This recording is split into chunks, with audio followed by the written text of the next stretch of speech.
Hey, this is V with Drama Milk, and I'm going to give you a quick update of what happened in episode 13 of Mr. Queen, I do believe. Okay, so this episode started with the explosion that blew the king back. Everyone's just like, what just happened?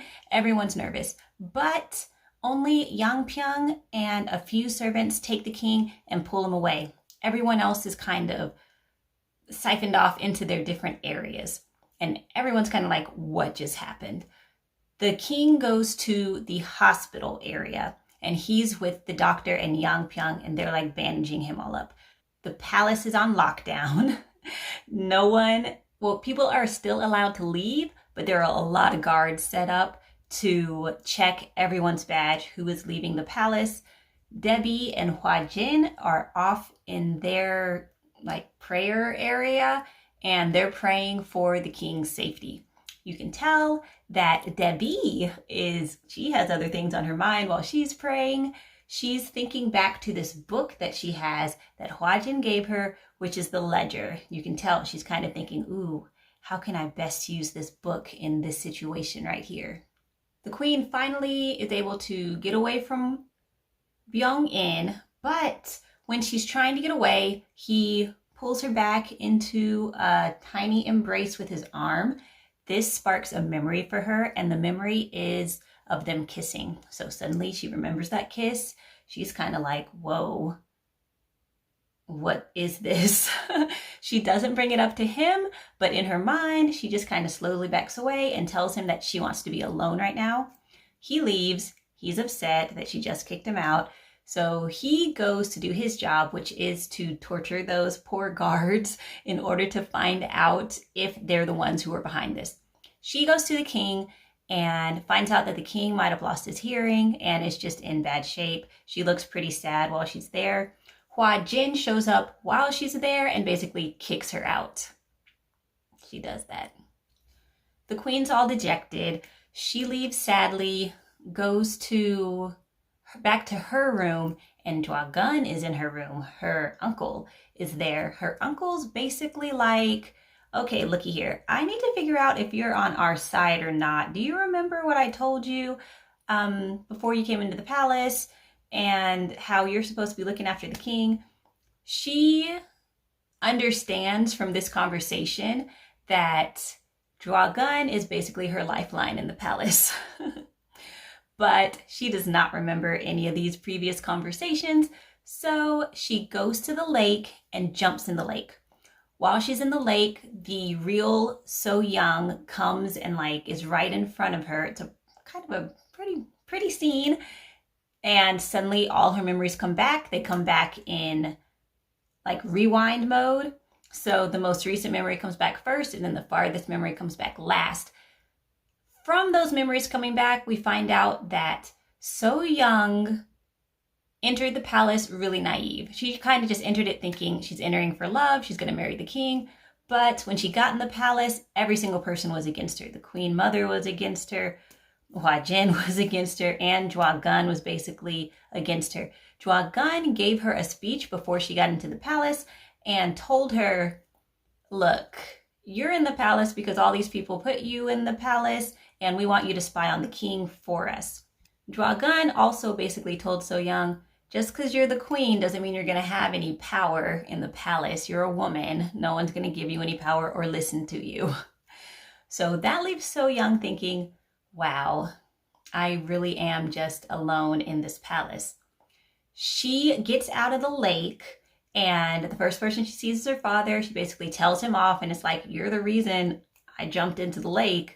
Her father's all upset about it. She goes to Byeon, who's in his office looking at some gunpowder, tells Byeon, I'm just the queen to you, we're nothing more than that, and leaves. Byeon, of course, is like, that means that I need to try to stick to you even more. You know how Byeon is. She then goes to the king, and she sadly tells the king, I hope you wake up safely, but I can't be on your side because I'm going to be stabbing you in the back so I can survive. She apologizes for it. You can tell she is kind of sad to say all these things, though, because she does see the dictionary of her terms that the king was making. So you can see it's kind of a bittersweet thing. Not bittersweet, but it's just a bitter thing for her to do. Hwa-jin also saw that dictionary of terms, and it made her really upset. She goes to Jwa-gun and tells Jwa-gun, hey, the reason your festival went off without a hitch, even though you were trying to destroy it, is because the queen cooked all the food and fixed the whole situation. Jwa-gun's like, are you sure about that? All the while, the grandmother queen did kind of start to get a feeling that about the food and the ingredients that were in the festival. It kind of seems like she was putting 2 and 2 together herself. So they came to the agreement that they need to get rid of the queen. Meanwhile, Debbie has decided what to do with this ledger book. She hides the ledger book in the queen's room and leaves. Later on, the grandmother queen finds the ledger book in the room. However, before that happens, there is this political meeting that the queen is over. The king shows up to this meeting. This is like maybe, I don't know, the timeline. I don't know how much time has passed. At least 3 days has passed, 3 days is enough to survive an explosion. So maybe 3 days has passed. The king shows up, and this is when we get the big reveal. The king actually planned this whole thing himself. He exploded himself. But he's pinning it all on Jwa-gun, the head minister who's his biggest, thorn in his side. He says he found out that all of this gunpowder has been stolen from the palace, and it's been sold to merchants illegally on the black market. These merchants are selling this gunpowder to anyone they want to. So they're selling it to Japanese who might want to attack the palace. They're selling it to bandits, just anyone who wants it. And some of that gunpowder got back to us, and that's what exploded my stage area. And you're responsible, Jwa-gun, not only for selling this stuff illegally, but also for this coup on this palace that you're basically responsible for. And so is your right-hand man here. So 2 guys in the palace are about to be in serious trouble. It's like a really big win for the king. The grandmother queen's like, what's wrong with you, king? This is not a way to behave. The king goes up to her and he's like, I don't need you anymore, bye. And basically fires her on the spot. This makes the grandmother queen upset. After the grandmother queen finds the ledger in the queen's room, which was hidden there by Debbie, she goes back to Jwa-gun and they decide they need to get rid of the queen. The blind maid is in there, massaging the queen and doing all those things that she normally does with the grandmother queen. And after that meeting, the blind maid goes out back to where a dog's kind of house is, gets some water from the dog, and writes a note on the wall fence. Another man comes up and reads that note. But the note is kind of hard to make out what it says. If anyone else knows what it says, let us know, because we couldn't really make out what the characters were on it. But it just seems like that's a cool message that's happening. At the end of the episode, it's come to Hwa-jin's notice and it's come to the queen's notice that the king is awake. Hwa-jin goes and sees the king, gives him a big old hug, but she's still jealous about that dictionary because she looks at it.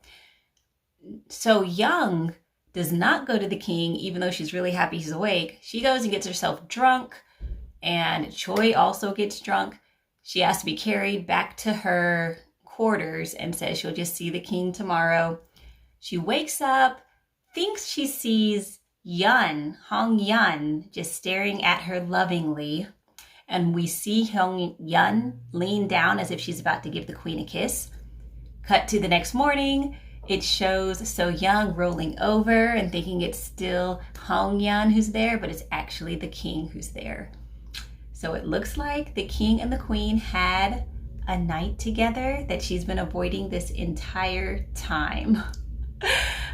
So it might not have been Hong-yun that night that was looking at her lovingly. It might have been the king. I think it definitely was the king who was looking at her lovingly. We'll have to find out in the next episode, but they are definitely alluding to that. All right, that's the end of the recap for episode 13, and we'll see you on the next episode.